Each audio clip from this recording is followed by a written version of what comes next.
वंदे पुरुषोत्तमं सद्गुरु पुरुषोत्तम और आचार्य की प्रयोजनीयता एवं इसमें अंतर क्या है, इस बारे में समझने का प्रयास करेंगे। हम लोगों ने सुने हैं, जो हमारी सद्गुरु की बात आती है, सद आए हैं अस धातु से और इसका अर्थ है बचना और बढ़ना। जो बचने बढ़ने के गुरु है,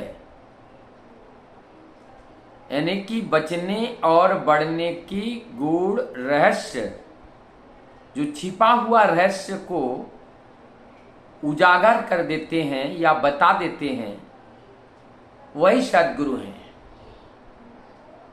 या हम साधारणता गुरु की व्याख्या गु माने अंधकार और रू माने आलू, प्रकाश। अंधकार से और प्रकाश की ओर ले जाने वाला जो सत्ता शक्ति है, वही सद्गुरु है। इसलिए ठाकुर जी की एक वाणी है, विपाक पथे हाथ धरे जे चलार कायदा शिखिए देय, ताके जानिस गुरु बोले ताके पेले आर नाई को भय। मतलब जब हम परेशानी में पड़ते हैं, तब हाथ पकड़ करके हमारी उस अंधेरे से प्रकाश की ओर ले जाते हैं। बोलते हैं उसी को ही गुरु कहते हैं, और वही समझना वही गुरु है।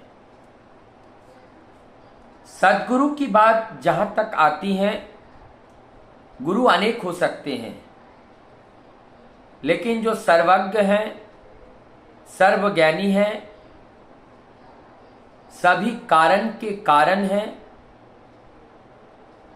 वही सद्गुरु के अधिकारी हैं। जीवन में जब तक गुरुकरण ही नहीं होता है, तब तक वास्तव में जीवन शुरू ही नहीं होते हैं।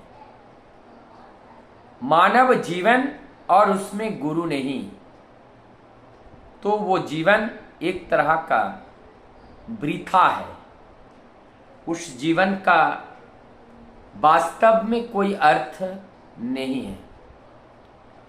जीवन के वास्तव अर्थ को जानने के लिए इस गुरु की महत्व को समझना अत्यंत आवश्यक है। तथाकथित जो गुरु हैं, इस गुरु को पकड़कर चलना चाहिए, नहीं चलना चाहिए, इस तरह के विवाद में हम पढ़ना नहीं चाहते हैं। लेकिन जिनके पास जाने से जो हम नहीं जानते हैं, उस रहस्य को जान पाते हैं।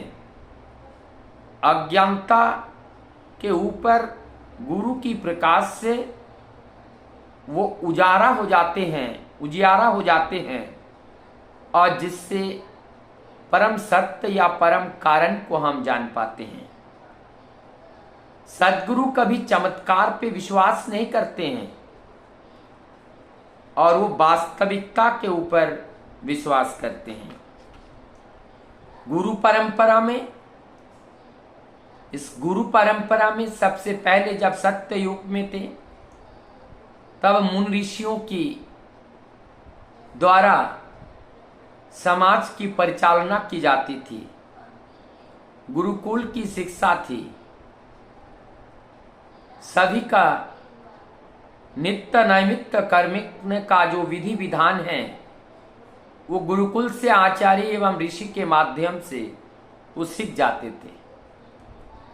लेकिन त्रेतायुग से जब पुरुषोत्तम परंपरा धरती पर आई, तब एक मानव क्लेवर में उस महामानव का आविर्भाव होते हैं। सृजन प्रगति के वेग एवं सृजन प्रगति के नीति नियम को जो जनमानस है, जो श्रेष्ठ प्राणी प्रभु के द्वारा सृजन किए गए हैं, उनको पथ दिखाने के लिए एक महामानव पुरुषोत्तम के रूप में धरा पर आते हैं। पुरुषोत्तम की व्याख्या की जाती है, बातों से विदित है कि पुरुषों में जो उत्तम है, जो श्रेष्ठ है, वो उत्तम पुरुष है। और उत्तम कौन है? जो इंद्रिय जयी है, जो त्रिकाल अतीत है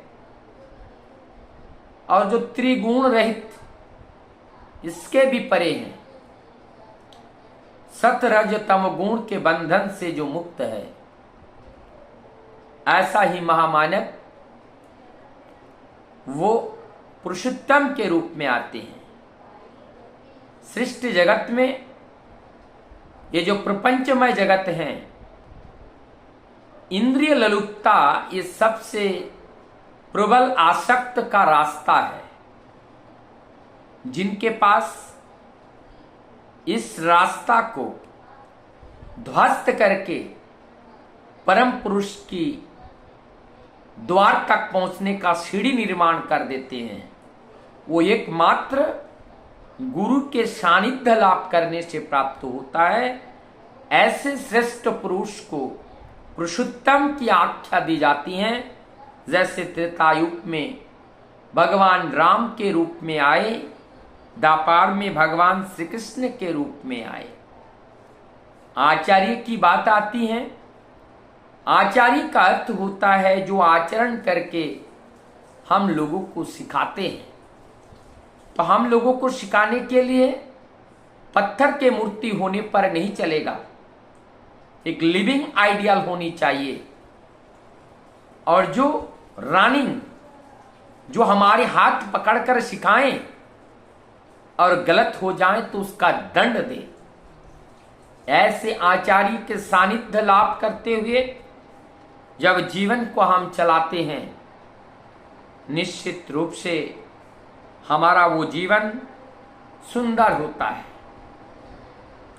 यहां पे इष्ट गुरु पुरुषोत्तम और आचार्य, ये सब वस्तुतः एक ही हैं।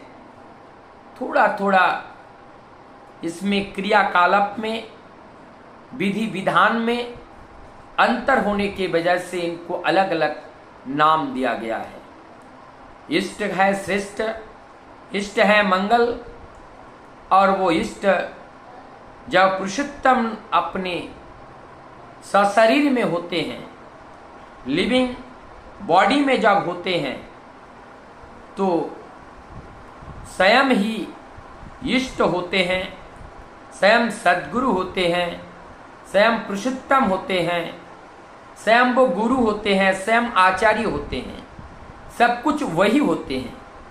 लेकिन जब उनका भौतिक देह पंचतत्व में विलीन हो जाते हैं, तब जाकर के स्वयं उस गुरु के द्वारा एक आचार्य परंपरा छोड़कर जाते हैं। और उस आचार्य परंपरा के माध्यम से हमारी ये गुरु परंपरा जीवंत रहती है। और उसी के माध्यम से आम जन का जीवन इष्टमय, मंगलमय, दैवीयमय, ईश्वरीयमय हो उठता है और जीवन पतित होने से रक्षा पाते हैं। अगर मनुष्य के जीवन में गुरु नहीं होते तो ये अत्याधिक पतित होते, तब जीवन की जो परम उद्देश्य है ना तो वो पूर्ण होता, ना तो जीवन का जो वास्तविक उपभोग है वो भी हो पाता। और ये केवल और केवल संभव तब हुए हैं जब हम लोगों ने उस पुरुषोत्तम को, उस लिविंग इम्बॉडीमेंट को हमने गुरु रूप में पाए हैं, आचार्य रूप में पाए हैं। और वही हमारे गुरु, वही हमारे इष्ट, वही हमारे सर्वस्व हैं और उन्हीं के चरण में जब हम अपने को समर्पित करते हैं तो वास्तव में हम अपने खोया जीवन पुनः पाते हैं और जीवन की उस ऐश्वर्य को हम प्राप्त कर पाते हैं। गुरु की महिमा को गाते हुए परमदयाल श्री ठाकुर जी कहते हैं, प्रत्येक मनुष्य को सतनाम लेना चाहिए, सतनाम मनन करना चाहिए और सत्संग का आश्रय ग्रहण करना चाहिए। उन्होंने अभयवाणी दिए हैं, तुम्हें और तुम्हारी दुर्दशा के लिए चिंता नहीं करना पड़ेगा, मैं स्वयं आपके उस चिंता को मैं अपने सिर पर धर लूंगा। ऐसे ही बात परमदयाल के श्रीमुख से निकले हैं जो हम लोगों के कल्याण के हैं। और गुरु को किस तरह से हमें उपभोग करना है, कैसे जानना है। जैसे मैं अपने माता पिता भाई बहन को याद करता हूं, ठाकुर जी कहते हैं गुरु को ठीक परिवार के एक व्यक्ति की तरह, परिवार के एक मुखिया की तरह मानो। अपने परिवार के किसी व्यक्ति का नाम याद आते ही तुम्हें अपने सद्गुरु का नाम याद आ जाए, तभी गुरुकरण की महिमा जीवन में सार्थक होती है। भाववाणी में ठाकुर जी बोले हैं, भाववाणी में बोले हैं, सद्गुरु को अपना भगवान मान करके उनको पूजा करना चाहिए। जब हम सद्गुरु को ही भगवान मान करके पूजा करते हैं तब हम अपने जीवन में सारे ऐश्वर्य को प्राप्त कर पाते हैं। ऐसे ही अनेक गुणावली के बारे में स्वयं पुरुषोत्तम परमदयाल परम प्रेममय शिष्य ठाकुर के श्रीमुख से सद्गुरु के बारे में अनेक कथाएं, अनेक वाणियां उन्होंने स्वयं दिए हैं।